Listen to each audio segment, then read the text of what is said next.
sermón era para otro. Yo quiero decirle hoy día que el sermón de esta mañana es para cada uno de nosotros. Ninguno se va a salvar. ¿Tiene su Biblia ahí? Vamos a leer la Biblia hoy día. Abra la Biblia ahí en 1 de Samuel, capítulo 17. Vamos a ir a la Biblia y vamos a leer una historia muy conocida, muy predicada, muy enseñada. Desde pequeño, si usted estuvo en la iglesia, probablemente escuchó muchas veces esta historia.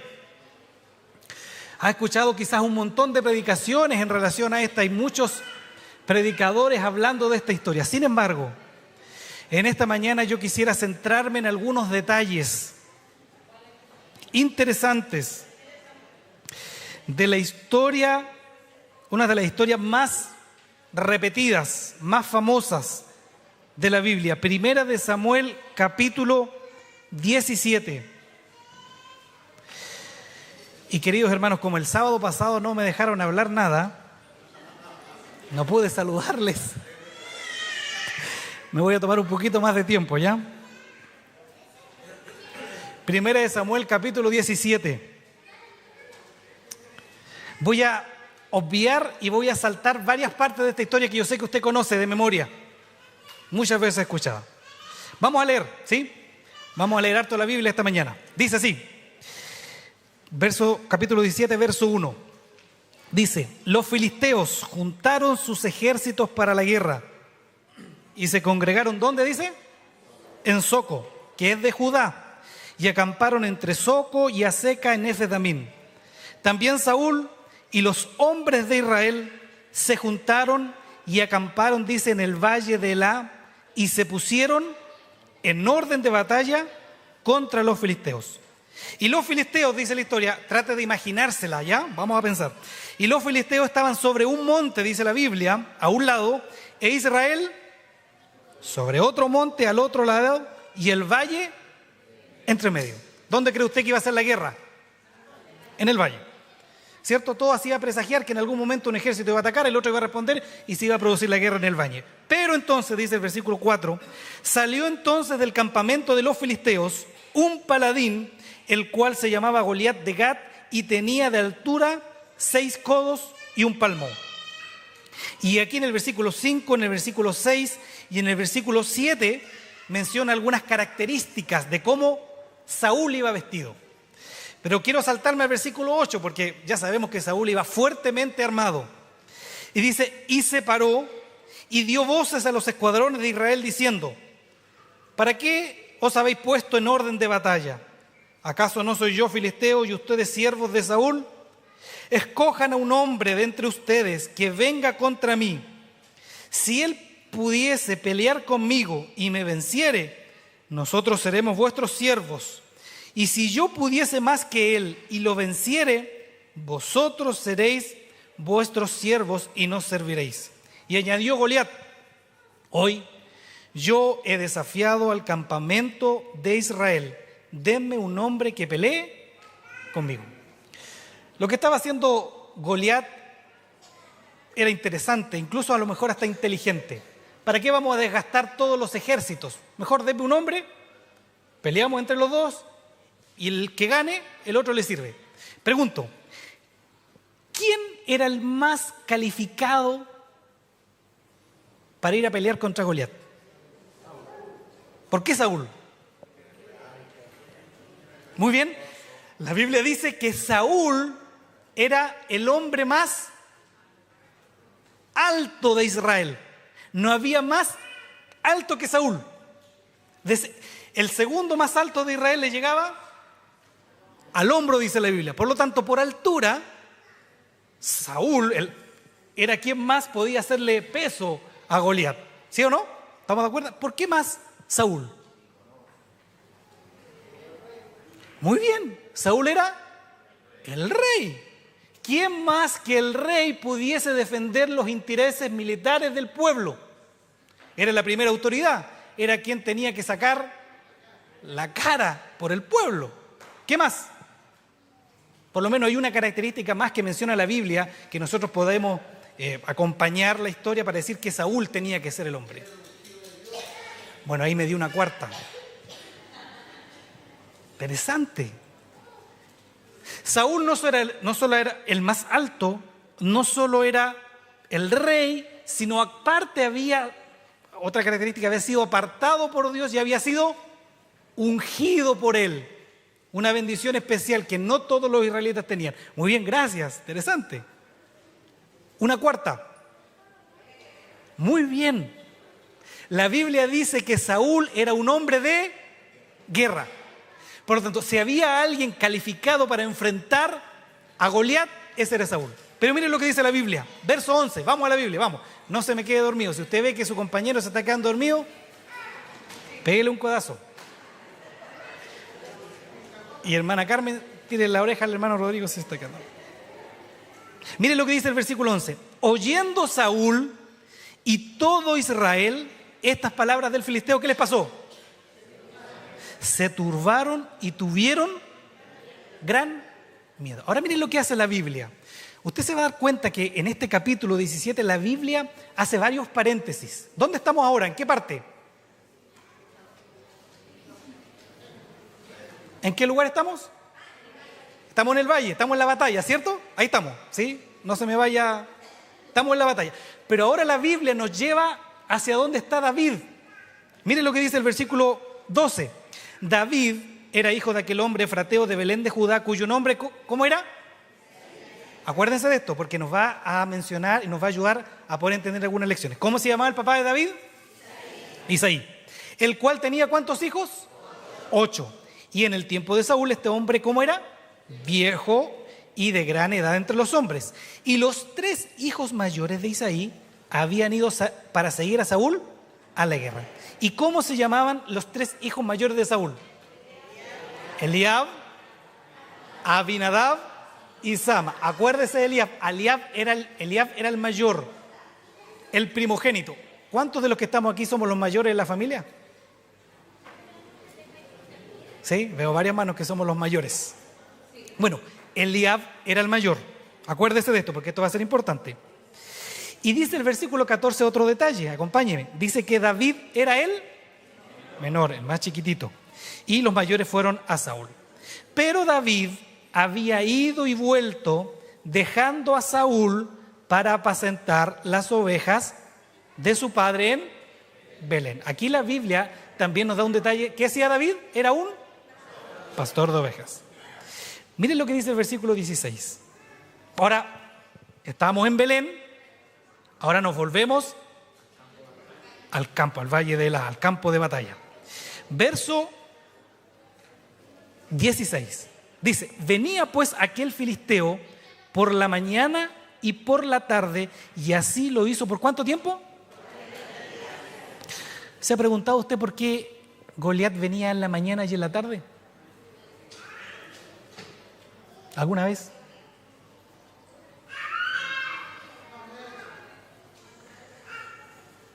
¿Por qué Goliat venía en la mañana y en la tarde? Muy bien, hay una buena razón. Despertando, causar temor, y acostándose, causar temor. Muy bien. ¿Qué más?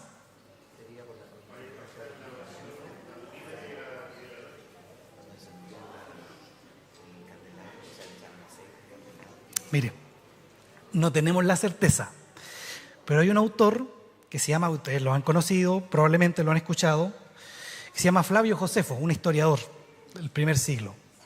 Él dice así, en Antigüedades para los Judíos, en el libro, tiene varios tomos, en el tomo 2, él dice así, probablemente Goliat salía precisamente en el momento en donde el pueblo de Israel iba a hacer el sacrificio matutino y el sacrificio vespertino. Cuando el pueblo iba a adorar a Dios, cuando el pueblo iba a buscar el poder de Dios, ahí aparecía Goliat y los amedrentaba. Y lo hizo durante... Hermanos, ¿alguien a usted lo ha molestado constantemente? Y lo molesta y lo molesta. ¿Y sabe dónde? Disculpe la expresión, si usted me permite, hermano David, lo digo, ¿sí? ¿Sabe dónde darnos la persona que nos molesta, sí o no? Sabemos dónde molestar a alguien. El que conoce nuestro punto débil, ahí nos va a dar.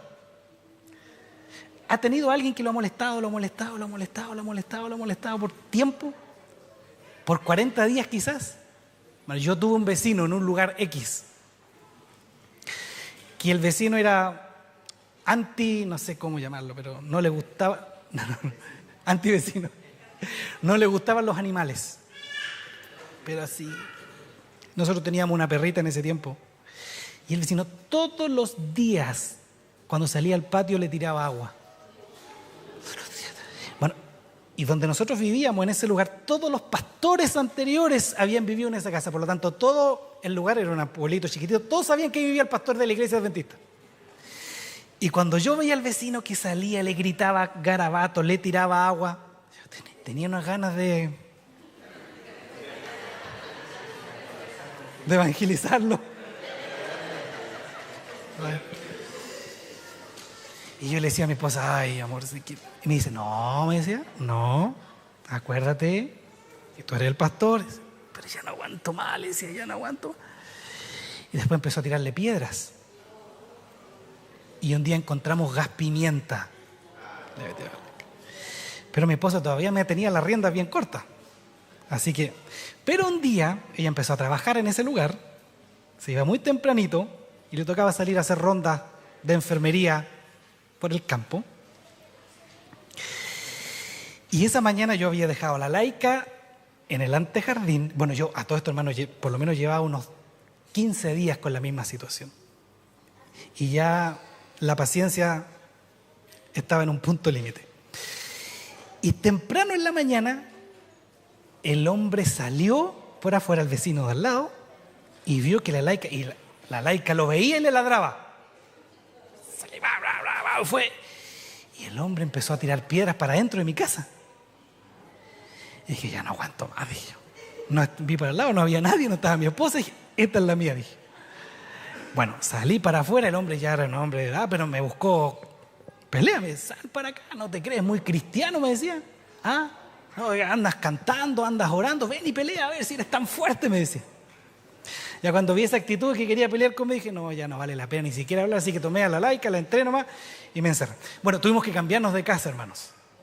Fue tan compleja la situación, tuvimos que cambiarnos. Bueno, pero hay alguien que te esté molestando constantemente, ya empieza a agotar. Este hombre, Goliat, llevaba 40 días amedrentando al pueblo de Dios. Entonces, dice el versículo 17, que Isaí, el papá de David, le dijo, toma algunos elementos, anda a ver si tus hermanos están bien en la guerra. ¿Sí?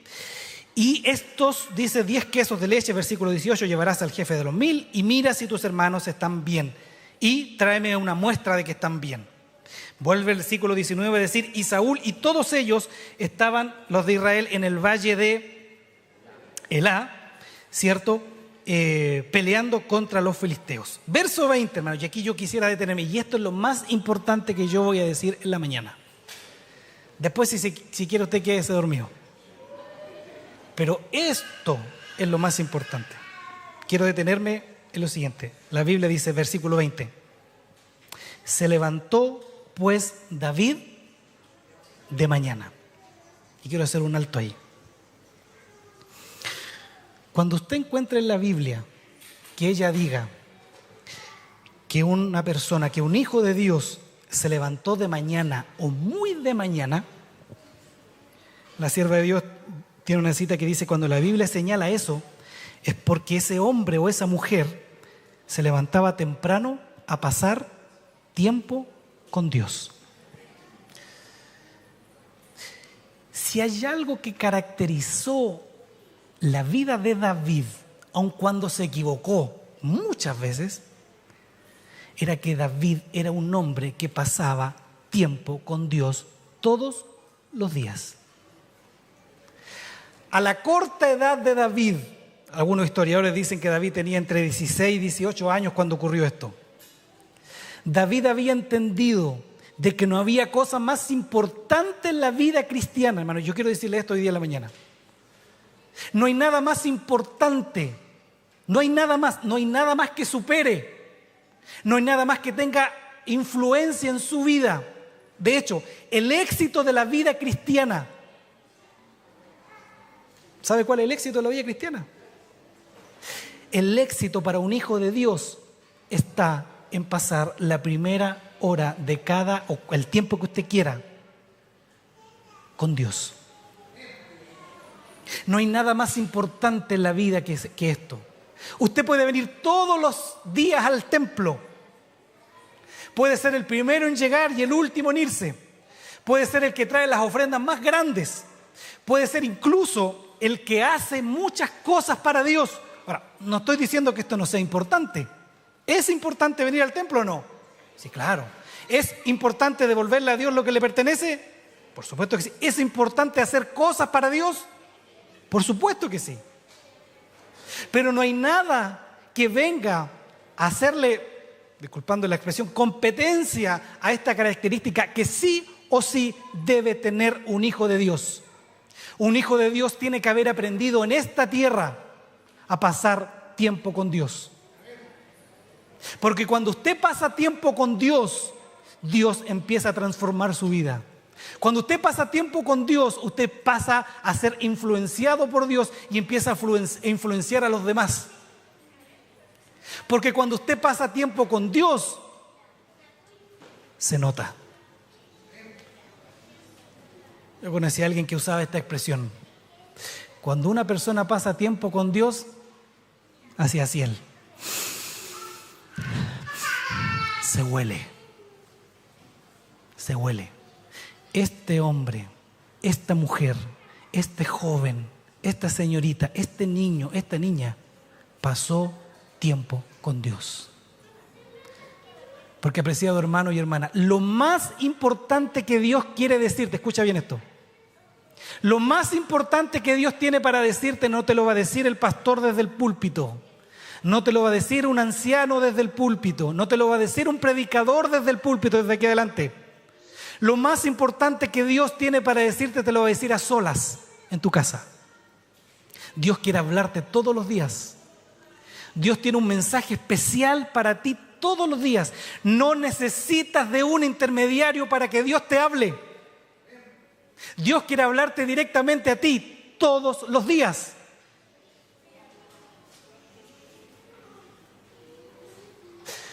Y el gran problema hoy del cristianismo, no me responda, piense usted, pero el gran problema del cristianismo es que nos hemos acostumbrado a vivir una vida cristiana sin Cristo. ¿Pero cómo es eso? Claro. Nos acostumbramos el sábado en la mañana, sabemos a qué hora tenemos que levantarnos o no. ¿Sí o no? Para llegar temprano a la iglesia, ¿sí? Ponemos la alarma, nos levantamos y empieza, y esto no solamente el sábado, esto es la semana, y empieza la carrera de la semana. Nos levantamos, sabemos que tenemos que bañarnos, ir a tomar desayuno, preparar a los niños, que esto, que lo otro, que aquí, que allá, nos vamos al trabajo, trabajamos, almorzamos, nos vamos a trabajar, llegamos a la casa, llegamos con las pilas cargadas o no. Llegamos cansados, lo único que queremos es descansar, con misericordia pasamos un tiempo con la familia y después... Y el sábado parece ser lo mismo, nos preparamos para venir a la iglesia, nos preparamos para venir a encontrarnos con los hermanos, pero antes de venir a encontrarnos con los hermanos, antes de venir a escuchar palabra de Dios, que es importante, es trascendental, ¿usted pasó tiempo con Dios hoy día? ¿Usted abrió la Biblia antes de venir al templo? ¿Usted dobló sus rodillas en su...? No me responda, solo piense. No lo estoy criticando, ni como se dice en el sur, no lo estoy guasqueando. Solo estoy haciendo que usted medite y reflexione en lo más importante de la vida cristiana. Si nosotros no aprendemos a tener una relación personal con Dios en esta tierra, hermano, escúcheme bien lo que voy a decir. Estamos perdidos. No nos acostumbremos a hacer sin antes ser. Porque es muy diferente hacer cosas para Dios. Escuche bien esto. Es muy diferente hacer cosas para Dios que hacer cosas con Dios. Porque cuando Cristo venga, Mateo 24 y 25 dice que muchos van a salir al encuentro. ¿Usted conoce esa historia? Y van a acercarse a Jesús y le van a decir: Señor Jesús, en tu nombre hicimos esto, hicimos acá, Señor. Mira, yo era el primero que llegaba al templo, yo abría el templo, Señor. Señor, yo era pastor, yo predicaba, yo iba bonito, me levantaba temprano, dejaba mis cosas planchadas el viernes, me preocupaba de todas mis cosas, el sábado me vestía lo mejor que yo encontraba para ti, Señor. Venía, llegaba, me pedían algo, lo hacía, me pedían un cargo, lo tomaba, me pedían hacer algo, lo hacía. Me pedían dar ofrendas, daba ofrenda, me pedían aportar para un proyecto, lo hacía. Bueno, esta es la actitud de estas personas que fueron al encuentro con Dios y le dijeron: Señor, yo hice. Y la respuesta de Jesús, ¿cuál es? Antes de apartado: yo no te conozco. No le dice: voy apartado porque... No. ¿Sabes qué? Déjame mirarte bien, a ver, ¿no? ¿Cuándo hemos hablado? ¿Cuándo hemos pasado tiempo juntos? Yo no te conozco. ¿Qué dice Juan 14? Y esta es la vida eterna. ¿Conoce ese texto, no? ¿Qué es la vida eterna? ¿Qué nos va a dar finalmente la seguridad de nuestra salvación? Que es en Cristo Jesús, ¿cierto? Por gracia. Y esta es la vida eterna, que te conozcan a ti. ¿Y cuál es la única manera que yo tengo de conocer a alguien? ¿Cuál es? Pasando tiempo con él. ¿Cuánto tiempo usted pasa con Jesús? ¿Cuánto tiempo? No nos equivoquemos, hermanos. Podemos estar toda una vida en el templo. Podemos ser religiosos. ¿Sí? Podemos ser muy fieles religiosos. Podemos pasar toda una vida sentados en el templo y estar a cientos de kilómetros de Dios. El gran problema que tenemos hoy día es que hemos dejado para segunda o tercera lo que debiese ser nuestra prioridad. ¿Cuánto tiempo está pasando usted con Dios? ¿Cuántos días usted se atreve a salir a la calle sin escuchar la voz de Dios? ¿Hace cuánto tiempo usted no escucha la voz de Dios hablándole a través de la Biblia? ¿Hace cuánto tiempo usted no toma su Biblia? ¿Hace cuánto tiempo usted nos dedica un momento de calidad para abrir su corazón a Dios? ¿Hace cuánto tiempo? Quizás dice: pastor, ¿pero qué está hablando? Si estas cosas ya las sabemos. Y es cierto. Probablemente usted la sabe mucho más que yo. Pero en la realidad, usted se da cuenta de que muchas veces nos encontramos haciendo cosas para Dios sin Dios. Nos encontramos haciendo la obra de Dios sin el Dios de la obra. Bueno, y qué terrible va a ser cuando Cristo venga y que Él nos diga: no te conozco. Pero Señor, yo no tenía ni vacaciones, porque lo dedicaba todo a la iglesia. Pero recuerda de que Dios, la esencia de la vida cristiana está en el tiempo que tú pases con Dios todos los días. Y si tú quieres cambiar algo de tu carácter, ¿cuántos tenemos cosas que cambiar? ¿Sí o no? Los que no levantaron la mano o están durmiendo o están mintiendo. Todos tenemos que cambiar. Y yo les pregunto, ¿es fácil o difícil? Bueno, quizás para algunos es fácil, para mí es muy difícil. Disculpen lo pecador de su pastor, pero para mí es muy difícil. Porque cuando usted se sube al ring para pelear y boxear contra lo que usted sabe que está mal, contra ese pecado, contra esa característica que usted lo está destruyendo, que está destruyendo su familia, que está destruyendo su vida laboral, que está destruyendo sus amistades, que está destruyendo su salud, y usted intenta pelear con ese pecado, yo le aseguro que usted va a perder. ¿Qué está diciendo? No pierda tiempo poniéndose frente al pecado e intentando ganarle. Usted va a perder, se lo doy firmado. La clave para vencer el pecado no está en el tiempo que usted emplea en luchar con el pecado, sino que está en el tiempo que usted emplea pasando tiempo con Dios. Porque dice la sierva de Dios y dice la Biblia que nosotros somos transformados a través de la contemplación. Mientras más tiempo pasamos con algo, con alguien, somos transformados a ese algo, a ese alguien. ¿Sí o no? Mientras más tiempo usted pasa con sus amigos, más se parece a los amigos. Mientras más tiempo usted se junta con su esposa, más se empieza a parecer con su esposa. Empiezan a ocupar los mismos términos, empiezan a apuntar de una misma manera, empiezan a hablar de una misma manera. Incluso los amigos se empiezan a vestir de una misma manera. Yo recuerdo hace un par de años atrás, me tuve que ir a hacer un examen a Los Ángeles, en la clínica adventista. Bueno, si usted se iba a tomar una radiografía en la clínica adventista que está en Los Ángeles, siempre iba a ser atendido por mi papá. Mi papá siempre trabajó en la clínica adventista y era el que tomaba la radiografía. Ya está jubilando. Ahora en marzo jubila. Entonces siempre me crié en la clínica adventista. Acompañaba a mi papá en las noches a la urgencia, qué sé yo. Pero ese día que me tocaba hacerme unos exámenes, me fui a la casa de mis papás, me fui muy temprano en la mañana, porque mi papá tenía que estar en el culto, no sé si ustedes saben, pero todos los días de 8 a 8 y media, en ese entonces, no sé ahora, pero hacían un culto en la mañana en la clínica, antes de empezar la jornada.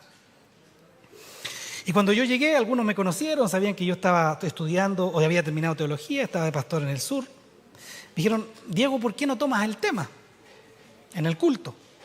Y dije, claro, no hay problema. Y empecé a tomar el tema. Pero, hermano, cuando uno está aquí adelante, uno se da cuenta de casi todas las cosas. ¿Eh? Se da cuenta de los que están atentos, los que están durmiendo, los que están en el celular, los que están en visión o entrando en visión. Sí, increíble, hermano, aquí adelante, y más encima de esta altura está muy buena, uno se da cuenta de todo.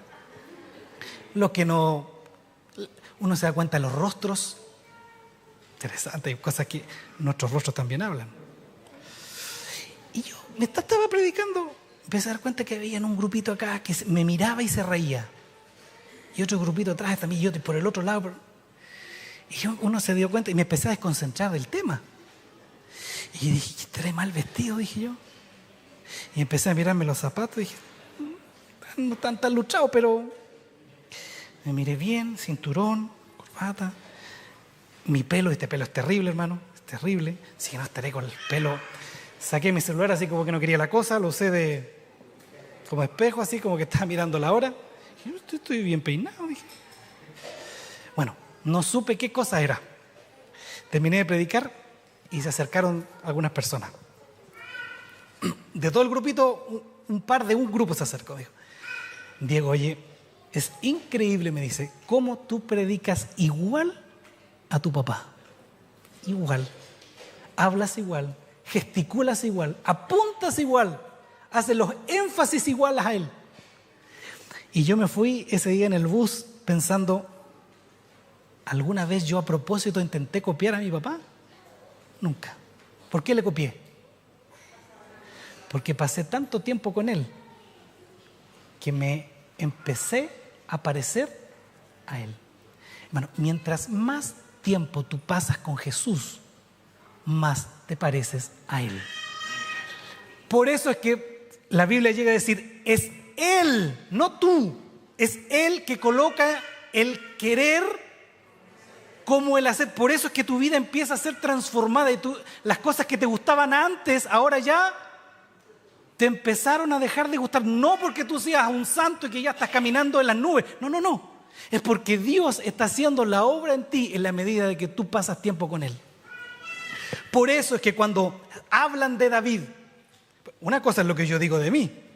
Bueno, yo me puedo parar aquí bien de terno y corbata y decir y tener una buena verborrea, pero otra cosa es lo que pasa cuando nadie me ve.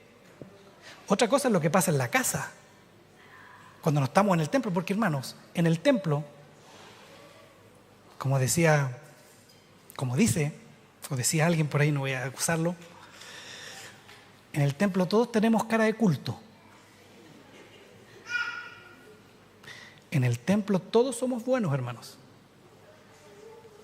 Pero en la esencia de nuestra casa, ¿cómo somos en la casa? ¿Cómo somos con la familia? ¿Cómo somos en el trabajo? Bueno, cuando hablaron de David, miren, el texto que leyó el hermano Franco, capítulo 16, verso 18. Miren lo que dice. Cuando Saúl estaba atormentado por este espíritu que venía de vez en cuando y lo hacía enojarse y tirar las cosas y patear y hablar garabato, los consejeros le dijeron, mira, busca a alguien que toque el arpa para que te tranquilice, que toque música. Un tema interesante el tema de la música para otra opción, lo que puede llegar a ayudarnos. Uno de ellos dice, yo conozco a alguien. Y miren lo que dice de ese alguien, de David. Miren, verso 18 del capítulo 16, una hoja antes. Dice, entonces uno de los criados de Saúl respondió diciendo, he aquí, yo he visto a un hijo de Isaí de Belén, que sabe tocar. ¿Qué más dice? Es valiente, es vigoroso, es hombre de guerra. ¿Qué más es? Prudente en sus palabras y además es... ¿Qué les parece? Y ahí termina el versículo, ¿no? El versículo termina con lo más importante que alguien puede decir de usted. Termina el versículo diciendo, y Jehová, Dios está con él. ¿Qué puede decir la gente de usted? De David podía decir, tocaba bien el arpa, espectacular. Era un hombre valiente, vigoroso, hombre de... Miren, qué difícil hoy día es encontrar un hombre prudente en sus... Como dice el dicho, somos esclavos de lo que decimos. No me acuerdo el dicho, se me olvidó el dicho. Y dueño de nuestro silencio. David era un hombre, ¿cómo? Prudente en sus palabras. Sabía cuándo hablar, sabía cuándo no había que hablar. Además era bonito, era hermoso. Pero por sobre todas las cosas, la Biblia deja en claro que Dios está con él. Cuando la gente habla de ti, cuando la gente habla de usted, ¿qué dice de usted? Cuando tus amigos te definen, buena onda, chistoso, simpático, entregado, sociable, amable, dadivoso. Pero ¿será que la gente puede ver y pueda decir, no, mire, sobre todas estas cosas que son importantes, hay una con la que yo voy a concluir, es que Dios está con él? Detrás de ese hombre, detrás de esa mujer, detrás de ese joven, detrás de esa señorita, Dios va caminando. Bueno, si hay una característica que usted y yo tenemos que lograr tener en el transcurso del tiempo, es que Dios empiece a caminar con nosotros. Y de David se podía decir eso, hermanos. Y no lo decía él mismo. Una vez, hermano, escuché a una hermana, no quiero, pero me acuerdo, hermano David, me dan ganas de decirlo, oiga. Decía una hermana, tengo que decirlo, ¿cierto? Es que hay que ser prudente igual. Lo digo por dentro. Y un día se paró adelante y decía, hermanos, yo tengo callos en mis rodillas de tanto orar, decía. Yo oro y paso el día, todo el día orando. Hermanos, cuidado con lo que decimos. Simplemente hagámoslo en la intimidad de nuestro hogar. Bueno, nunca se olvide de eso. Cada vez que yo esté acá, probablemente voy a decir lo mismo, hermanos. No es porque no tenga otra cosa que decir, sino que lo más importante en la vida cristiana es pasar tiempo con Jesús todos los días. Vamos rápido, pues ya está dando hambre, dice el hermano Rodrigo. Vamos a avanzar. Dice así. Se levantó pues David de mañana, ¿y qué hizo? Verso 20 del capítulo 17. Vamos a la Biblia para que no se me quede dormido. Vamos, ya queda poquito, vamos avanzando, vamos. Y dejando las ovejas al cuidado de un guarda, se fue con su carga. ¿Por qué hizo esto David? Miren, otra característica de David. ¿Qué era David en su esencia? David era un pastor de ovejas. Y él, al escuchar la instrucción de su papá, podía haber dicho, mi papá me mandó, tengo 17, 18 años, hago lo que quiero, mi papá ya me dijo que fuera a hacer otra cosa, y las ovejas las dejo Pero ¿qué hace David? Se preocupó de su primera responsabilidad. David no dejaba de hacer una cosa por hacer otra. Note eso, interesante. Otra característica de David. Sigamos, vamos rápido. Y se fue con su carga como Isaí lo había mandado, obediente. Y llegó al campamento, ¿en qué momento? Miren en qué momento llegó David al campamento. Cuando el ejército salía en la orden de batalla y daba, ahí llegó David. Imagínense para un niño de 17 años llegar a ese momento. Yo, hermano, voy a ver qué está pasando. Pero David, ¿qué hace? Entonces David dejó su carga en manos del que guardaba el bagaje y corrió al ejército. Y cuando llegó, ¿qué fue lo que hizo? Preguntó por quiénes. ¿Por qué? Porque eso lo había mandado el papá, pues. Obediente, responsable. Entonces, ¿qué dice la Biblia? Mientras él hablaba con ellos, ay, hermano, aquí la cosa se complica. La historia empieza, estamos llegando al clímax, hermano, a una de las cosas más sabrosas de la historia. ¿Sí? Salió Goliat en medio de los campamentos y salió entre las filas de los filisteos y habló las mismas. No dijo nada diferente, dice la Biblia. Dijo lo mismo que había dicho durante los 40 días. Pero en este día, hermanos, se va a producir un antes y un después. ¿Y saben por qué? Porque en ese día, esas palabras fueron oídas por una persona que aprendió a pasar tiempo con Jesús. Por eso es que la Biblia dice que ese día esas palabras fueron oídas ¿por quién? Por David. Y cuando un hijo de Dios llega a un lugar y se encuentra con una realidad, el Hijo de Dios está llamado a cambiar la realidad. Porque la presencia de Dios va con él. Porque Dios lo impulsa a hacer cosas diferentes. Entonces David oye estas palabras y todo dice el versículo 24. Y todos los varones de Israel que venían y que veían a aquel hombre huían de su presencia y tenían ¿qué cosa? Gran temor. Y cada uno de los de Israel decía, ¿no habéis visto a aquel hombre que ha salido? Él se adelanta para provocarnos, y al que venciere, el rey le dará riqueza, le va a dar su hija y va a eximir de tributos la casa de su padre. Entonces David habló a los que estaban junto a él diciendo, ¿qué van a hacer con aquel hombre que derrota al filisteo? Porque ¿quién se cree este filisteo incircunciso para que venga a provocar a los escuadrones del Dios viviente? Y el pueblo, dice, le respondió las mismas palabras. ¿Y quién le oyó? Dice el verso 28. Miren, hermanos. Otra enseñanza. ¿Y lo oyó hablar quién? Su hermano mayor. ¿Y qué le dice? Miren. Y lo oyó hablar Eliab, su hermano mayor, con aquellos hombres. ¿Y qué le pasó a Eliab? Se encendió en ira contra David y le dijo, voy a leer la Biblia y después voy a traducirla, hermano Samuel, si me permite, a un lenguaje actual. Dice, ¿para qué has descendido acá? ¿Y a quién has dejado aquellas pocas ovejas en el desierto? Yo conozco tu soberbia y la malicia de tu corazón, que para ver la batalla has... ¿Sabes lo que le dijo Eliab? ¿Qué estáis haciendo acá? ¿Y con quién dejaste tu rebañito? Esas 3, 4 ovejas que tienes. Yo te conozco a ti, ¿eh? Yo sé cómo eres tú. Sé que eres soberbio y eres maldadoso de adentro. Que viniste a puro copuchar. Es un poquito más refinada esa palabra. Viniste a puro copuchar, le dijo.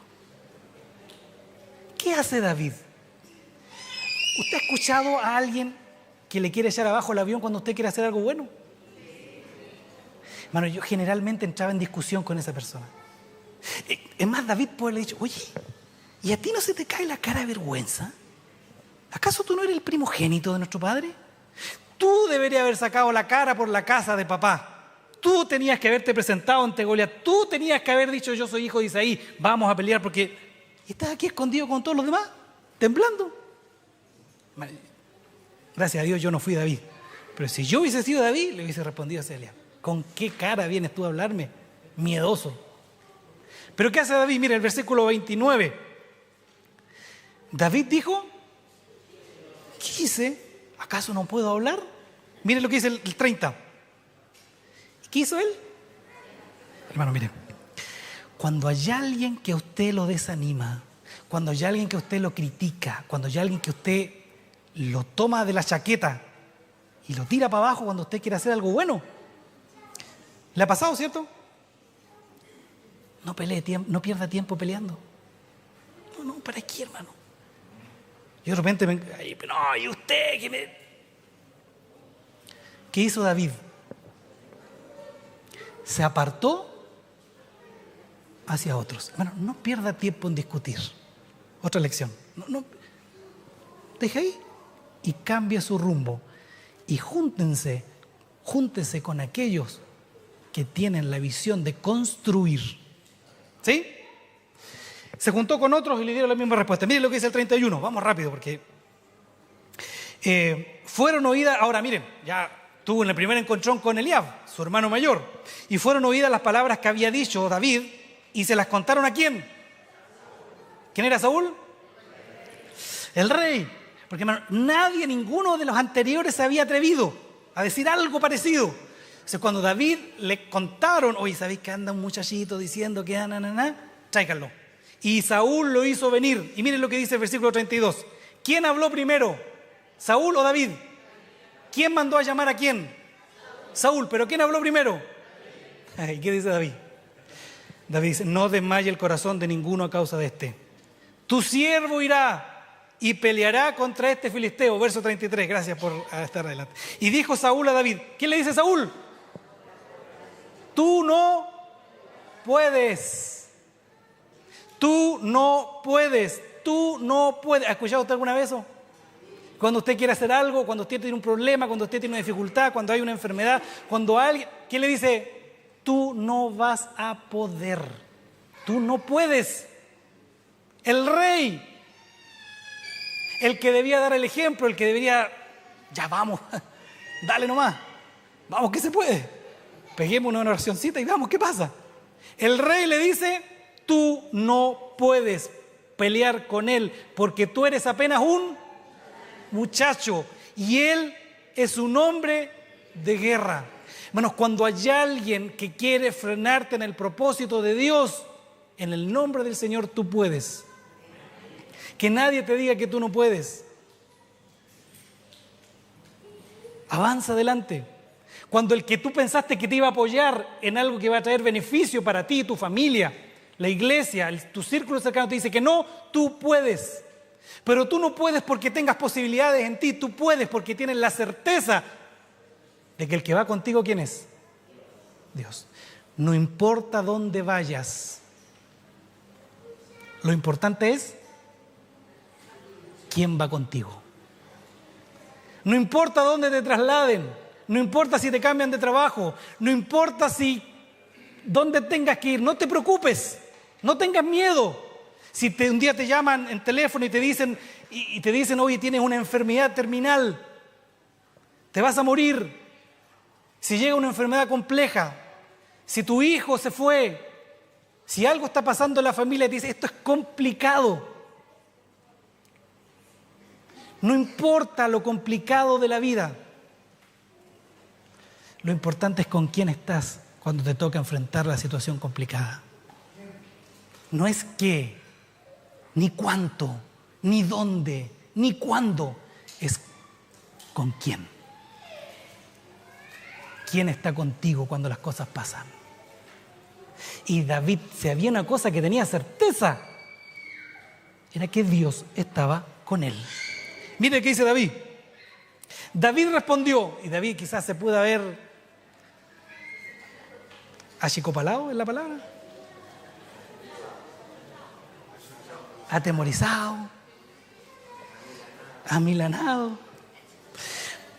¿Y David qué responde? Miren, David le dice, tu siervo era pastor de la oveja de su padre, y cuando venía un león o un oso y tomaba algún cordero de la manada, salía, dice, yo tras él, ¿y qué hacía?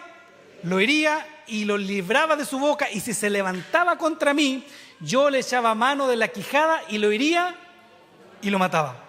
Fuese león, fuese oso, tu siervo lo mataba, y este filisteo incircunciso será como uno de ellos. ¿Por qué? Miren lo que dice más adelante. Y añadió David, ya con eso era suficiente, ¿no? Ya, no, y le siguió dando a Saúl, pues. Y añadió David, Jehová, que me ha librado de las garras del león y de las garras del oso, Él también me librará de las manos de este filisteo. ¿Y qué dijo Saúl a David? Voy a traducir las palabras de Saúl, la sierva de Dios dice: anda y que Dios te ayude. Pregunto, ¿en qué basó David su fe?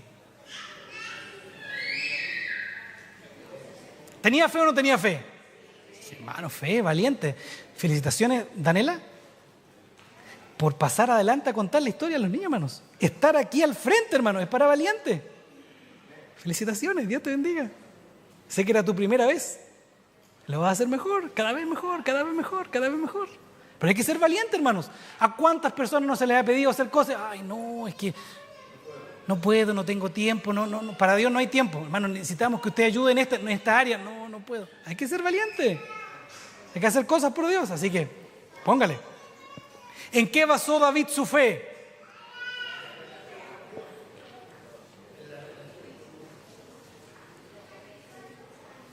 Que lo diga más fuerte, hermano, no tenga miedo. Muy bien. David basó su fe en lo que Dios había hecho por él. ¿Cuándo? En el pasado. En su experiencia, en su historia. Hay una cita del Espíritu de Profecía muy conocida que dice: no debemos de temer del futuro. ¿Se la sabe o no? Así es la cita, ¿no? No debemos de temer nada del futuro a menos que olvidemos cómo Dios nos condujo. ¿Cuándo? Si bien es cierto, David nunca había tenido que guerrear, nunca había tenido que enfrentarse cuerpo a cuerpo con alguien, basó su fe en lo que Dios había hecho por él en el pasado. Dijo: si Dios estuvo conmigo antes, lo va a hacer ahora también. Hermanos, ¿Dios ha hecho milagros en tu vida? ¿Dios ha hecho cosas por ti en el pasado? Ten la plena certeza de que ese mismo Dios que estuvo contigo en el pasado va a estar hoy y va a estar mañana. Él lo prometió así. Hermanos, esta parte es la sabrosa, hermano David, de la historia. Es la sabrosa. Porque, hermanos, David, ¿les puedo contar un secreto? Bueno, ustedes lo saben igual. De hecho, hay un capítulo entero del libro Patriarca y Profetas que habla de este momento que estamos leyendo acá. Y dice que David no tenía idea, escuche bien esto, no tenía idea de cómo ganarle a Goliat. No sabía cómo iba a ganarle. No tenía una estrategia. No había, hermanos. Es que era imposible ganarle, hermanos. No era posible. Humanamente no era posible ganarle a Goliat.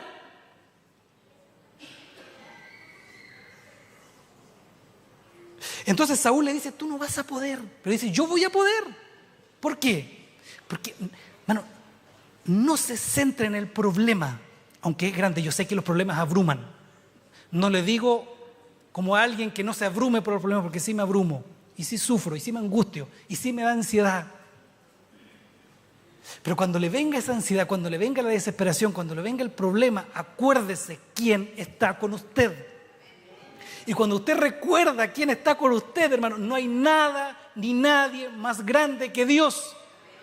Y todas aquellas dioses que han inventado las mitologías, no hay ningún, quiero contarle algo, no hay ningún dios que se parezca al suyo. Ninguno. Analice todos los dioses de la mitología griega, de la mitología romana, de la mitología egipcia. Analice los dioses. No hay ningún dios tan espectacular como el suyo. Y es suyo. Y está a su disposición. Y Dios puede obrar grandes milagros en la medida que aprendamos a depender de Él. Entonces la Biblia dice de que en ese momento David le responde y le dice en el versículo 38 que Saúl vistió a David ¿con qué? Saúl se sacó su ropa y le puso su ropa de rey, de guerrero. Y se puso sobre su cabeza un casco de bronce y le armó de coraza. Y verso 39 dice: y ceñó David su espada sobre sus vestidos y probó a andar. ¿Por qué? Porque nunca había hecho la prueba. Fíjense, nunca se había puesto una armadura. Y dijo David a Saúl: ¿saben qué? yo no puedo andar con esto, porque nunca lo practiqué. Y David se sacó esas cosas de encima. Hermano, miren, cuando usted esté en una dificultad, cuando usted esté en un problema, ¿cuántos en este momento estamos viviendo una situación que probablemente nadie sabe, pero que la estamos viviendo? A lo mejor calladito, a solas. ¿Sí? Veo algunas caritas que hicieron así. Hermano, mire, otro consejo. Que nadie le preste ropa. ¿Se entiende el dicho? No se ponga ropa ajena. No intente vivir una experiencia que no es suya.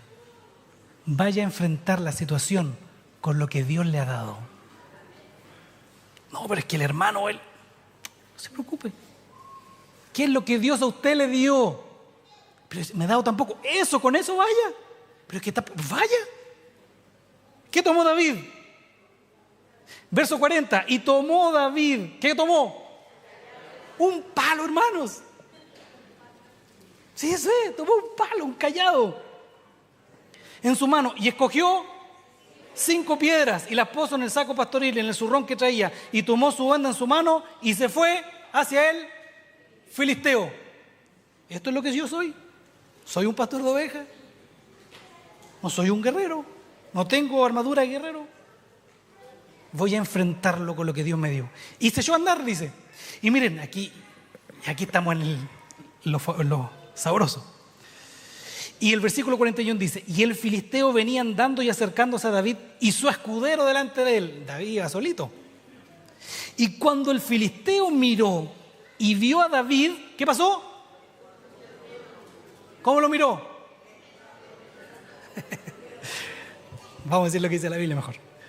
Lo tuvo en poco, porque era muchacho, era rubio y de hermoso parecer. Y dijo el filisteo a David: ¿soy acaso perro para que venga a mí con palo? Y maldijo a David por sus dioses. Y dijo luego el filisteo a David: ven a mí y daré tu carne a las aves del cielo y las bestias del campo. Entonces David le dijo, verso 45, tú vienes a... Este versículo lo sabe de memoria, ¿no? Tú vienes a mí con espada, lanza y jabalina, mas yo vengo a ti en el nombre de Jehová de los ejércitos, el Dios de los escuadrones de Israel, a quien tú has provocado. Y Jehová te entregará hoy en mi mano y yo te venceré y te cortaré la cabeza. ¿Qué le parece, David, hermano? Cosa seria. Y daré hoy los cuerpos de los filisteos, las aves del cielo, las bestias de la tierra, y toda la bestia sabrá que hay Dios en Israel. Y sabrá toda esta congregación que Jehová nos salva con espada y con lanza, porque Jehová es la batalla y Él os entregará en vuestras.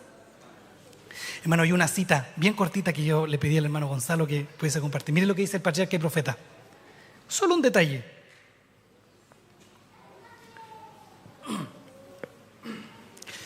Esto dice la sierva de Dios, cómo iba vestido Goliat. Da un poquito más de detalle que lo que dice la Biblia.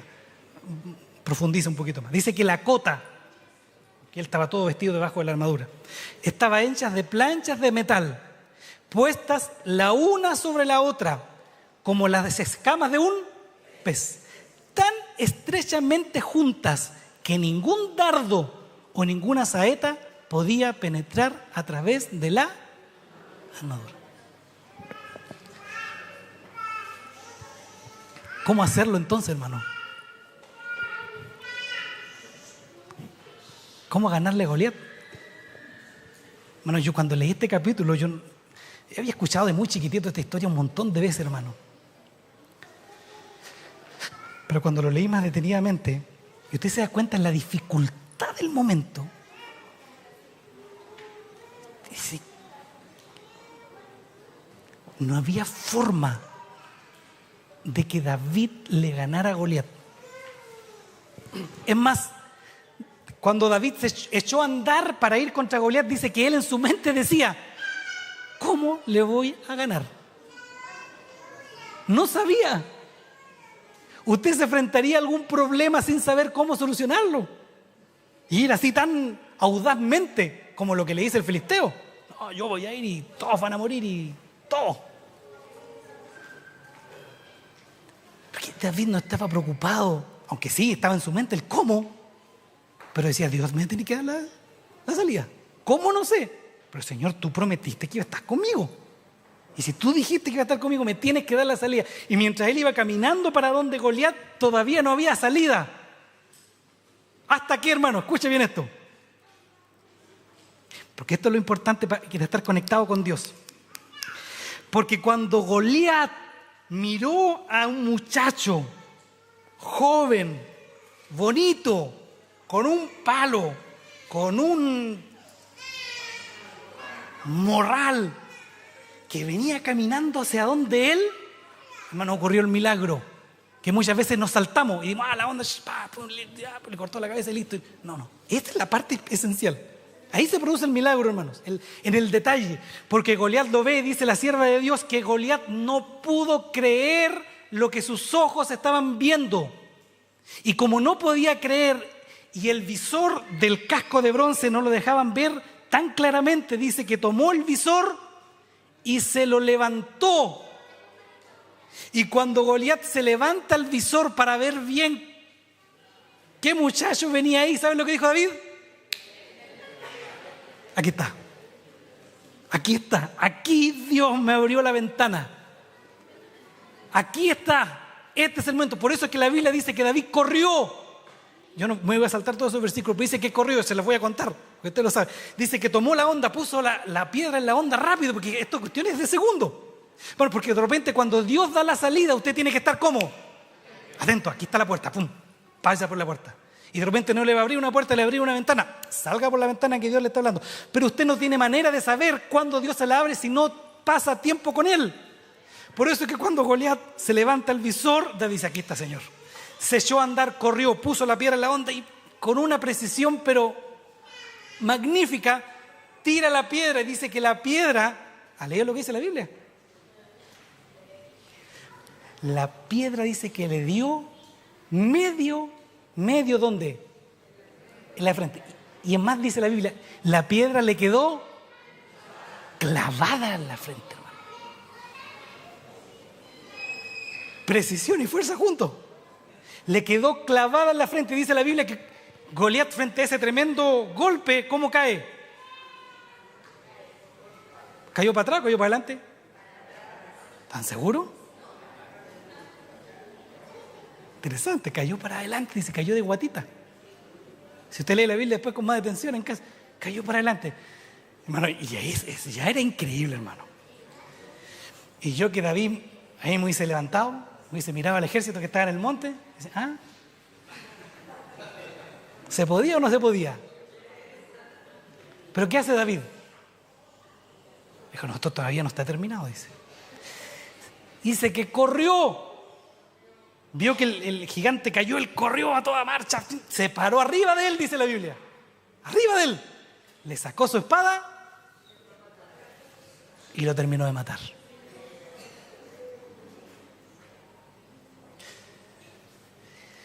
Y cuando lo acabó de matar, el ejército corrió y el pueblo de Israel ganó la victoria. Y cuando terminó todo el clímax, el rey Saúl lo mandó llamar. Porque el rey Saúl le preguntó a Abner, ¿sí? Su general, ¿quién es este? Le dice, ¿quién es? Y Abner le dijo, tengo idea, le dijo quién es. Y Abner va, se lo buscó, se lo trajo. Y con este versículo terminó. El último versículo del capítulo 17.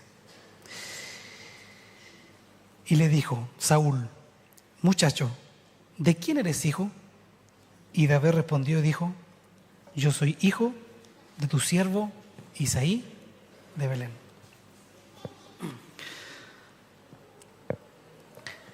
Cuando Dios te dé la victoria, cuando Dios te dé la salida, cuando Dios haga el milagro, porque Él lo va a hacer, nunca te olvides de dónde veniste. Nunca te olvides de dónde Dios te sacó. Y llegó a ser de ti un hombre y una mujer de Dios. Que el Señor les bendiga.